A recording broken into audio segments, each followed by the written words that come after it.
पाकिस्तान में रहने वाली लड़की ने भारत आए उसके पति के खिलाफ धोखा देकर दूसरी सगाई करने का आरोप लगाया है। वहीं पत्नी ने वीडियो जारी कर मोदी सरकार से मदद की गुहार भी लगाई है। इधर अब लड़की की गुहार लगाते ही सिंधी समाज के साथ साथ शासन और प्रशासन लड़की को न्याय दिलाने के लिए एक्टिव हो चुके हैं। देखिए यह खास रिपोर्ट। सिंध कराची पाकिस्तान की नागरिक निकिता का इंदौर में रह रहे पाकिस्तानी नागरिक के साथ कराची में 26 जनवरी 2020 को विवाह संपन्न हुआ था। विवाह के बाद 26 फरवरी 2020 को वह इंदौर आया। 9 जुलाई 2020 को वीजा औपचारिकता पूरी करने के बहाने अटारी बॉर्डर पर छोड़कर आया। वहीं इसके बाद पत्नी निकिता ने 27 जनवरी 2025 को लिखित शिकायत दर्ज करवाते हुए बताया कि मेरा पति दिल्ली निवासी शिवानी के साथ मुझसे बिना तलाक विवाह करने जा रहा है। राधा स्वामी, मैं निकिता नागदेव, विक्रम नागदेव की वाइफ आज कराची से बात कर रही हूँ। मैंने पहले भी सिंधी पंचायत के हेड किशोर कुडवानी जी, मोदी सरकार से यही अपील की है कि मेरे साथ इंसाफ हो। अगर आज मेरे साथ इंसाफ नहीं हुआ तो हर लड़की जो अपने ससुराल में फ़िज़िकल अब्यूज़ का शिकार होती है, अपने हस्बैंड के धोखे का शिकार होती है, तो कभी किसी के साथ इंसाफ नहीं होगा। मैं आज आप सबसे रिक्वेस्ट कर रही हूँ कि आप लोग सिर्फ मेरे इंसाफ के लिए मेरे साथ खड़े रहें। मुझे और कुछ भी नहीं चाहिए। 2020 में मेरी शादी हुई थी विक्रम नागदेव के साथ 26 जनवरी को। मैं 26 फरवरी को विक्रम नागदेव के साथ इंडिया आई थी। कुछ दिन उनका बर्ताव मेरे साथ बिल्कुल ठीक रहा, लेकिन कुछ दिन के बाद उनका बिहेवियर मेरे साथ बिल्कुल चेंज हो गया। मुझे समझ ही नहीं आया कि ऐसा क्यों हो रहा है। कुछ दिन के बाद जब मुझे पता चला कि मेरे हस्बैंड का अफेयर है, वो भी मेरी जेठानी की खाला की बेटी के साथ, जिसका नाम शिवानी डिंगरा है। मैंने यही बात अपने फादर इन लॉ को बताई, लेकिन मेरे फादर इन लॉ का यही कहना था, बेटा लड़कों के तो अफेयर होते हैं, हम कुछ नहीं कर सकते। मैं वहाँ इन लॉज पे मुझे कोई सपोर्ट नहीं मिला। मैंने अपने हस्बैंड से भी बात की, लेकिन जब मैंने ये बात की उसके कुछ दिन बाद से मेरे हस्बैंड का मेरे साथ फ़िज़िकल अब्यूज़ बरकरार रहा। हर दिन मैं फ़िज़िकल अब्यूज़ का शिकार होती रही। मुझे कुछ समझ ही नहीं आ रहा था मैं क्या करूं, क्योंकि इंडिया में मेरे पास कोई भी नहीं था, मेरा साथ देने के लिए कोई भी नहीं था या मेरे साथ कोई खड़ा रहे। फिर मैंने चुप करके अपना पारिवारिक संसार शुरू किया। कुछ टाइम के बाद वहाँ पे कोरोना काल लगा। कोरोना काल में मैं अपना बी फॉर्म वहाँ पे सबमिट करी थी, लेकिन मेरे हस्बैंड ने मुझे रोक दिया। मेरे हस्बैंड ने कहा कि अभी अगर तुम्हें अपने माँ बाप से मिलना है तो तुम 1 महीना वहाँ पे जा सकती हो। अगर तुम्हारा बी फॉर्म यहाँ पे सबमिट हो गया तो तुम 3 साल तक पाकिस्तान नहीं जा पाओगी। ये कह के मेरे हस्बैंड ने मुझे पाकिस्तान भेजा। जब मैं यहाँ पर आई, मैं 1 महीने की परमिशन लेके अपने हस्बैंड से बाकायदा पाकिस्तान आई थी, जो कि उन्होंने खुद मुझे भेजा था। जब मैं यहाँ पर पहुँची हूँ, कुछ दिन बाद मैंने अपने हस्बैंड को बोला कि आप अपनी वीज़ा के पेपर्स मुझे भेज देना कुछ देर में, ताकि मैं वहाँ के लिए अप्लाई कर दूँ, क्योंकि वीज़ा आने में टाइम लगेगा। मेरे हस्बैंड ने मुझे कहा कि मैं तुम्हें वीज़ा के पेपर्स भी नहीं भेजूँगा, ना मैं तुम्हें इंडिया बुलाऊँगा। ये कह के उन्होंने मुझे ब्लॉक कर दिया व्हाट्सएप से। मुझे कुछ समझ में नहीं आया कि ऐसा हो क्यों रहा है। उसके बाद मेरे फादर इन लॉ ने हमें फ़ोन किया, मेरे पापा को फ़ोन किया। उन्होंने कहा कि आप हमारे भाइयों के घर जाएं, हमारे भाइयों से बात करें। उन्होंने हमें हर जगह पे जलील किया। हमें कुछ समझ में ही नहीं आ रहा था। जो लड़की 1 महीने के लिए अपने माँ बाप से मिलने आई थी, उसका पूरा जीवन इस तरह से लुट गया। क्या कोई भी लड़की अपने ससुराल से अपने माँ बाप के घर आएगी तो क्या वो कभी भी अपने घर नहीं जा पाएगी? क्या कभी भी वो अपने ससुराल नहीं जा पाएगी?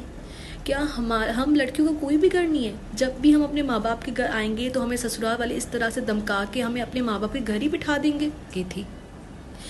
मैंने यही रिक्वेस्ट शिवानी डिंगरा को भी की थी कि आप तो सिंगल हैं, आप तो कहीं पे भी शादी कर सकती हैं, आप मेरा घर क्यों बर्बाद कर रही हैं। शिवानी डिंगरा के यही अल्फाज थे कि मैं विक्रम नागदेव को नहीं जानती, और आज जाके उसने विक्रम नागदेव से एंगेजमेंट कर लिया है। मैंने उसको 100 बार ये रिक्वेस्ट की, 100 मैसेजेस किए कि आप प्लीज़ मेरा घर बर्बाद मत करें।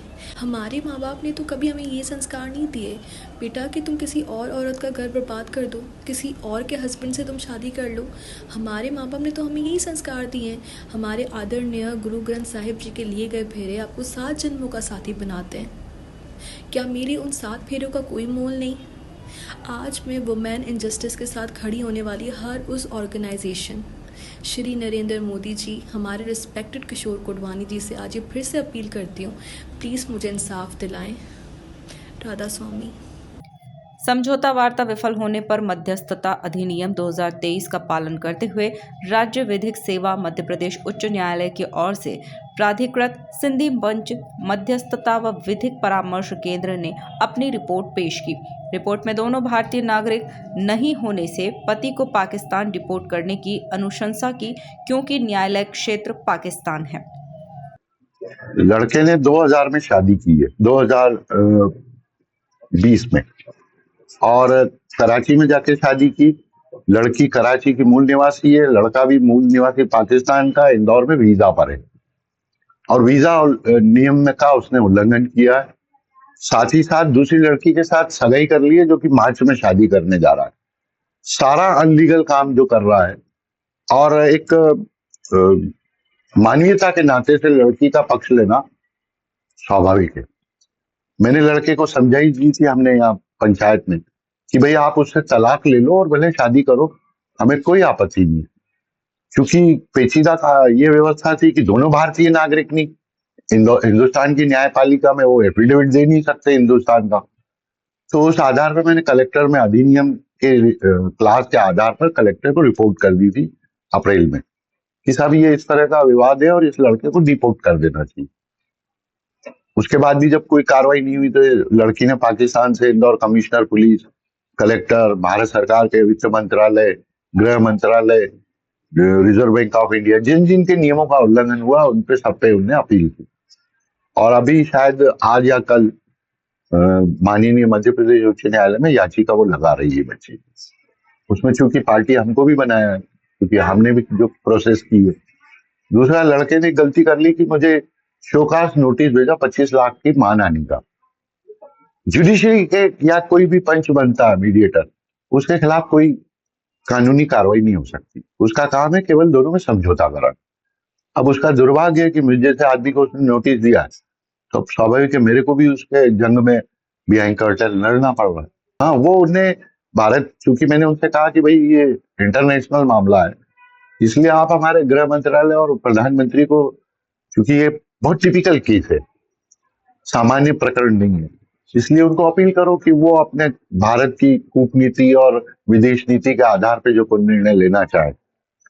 अभी भी उस पे भी कोई निर्णय नहीं हुआ है, इसलिए मजबूरन लड़की को न्यायिक शरण में जाना पड़ा। कुल मिलाकर देखा जाए तो पाकिस्तान में रहने वाली लड़की ने भारत में रहने वाले उसके पति के खिलाफ धोखा देकर दूसरी शादी करने का आरोप लगाया है। वहीं पत्नी ने वीडियो जारी कर पीएम नरेंद्र मोदी से मदद की गुहार लगाई है।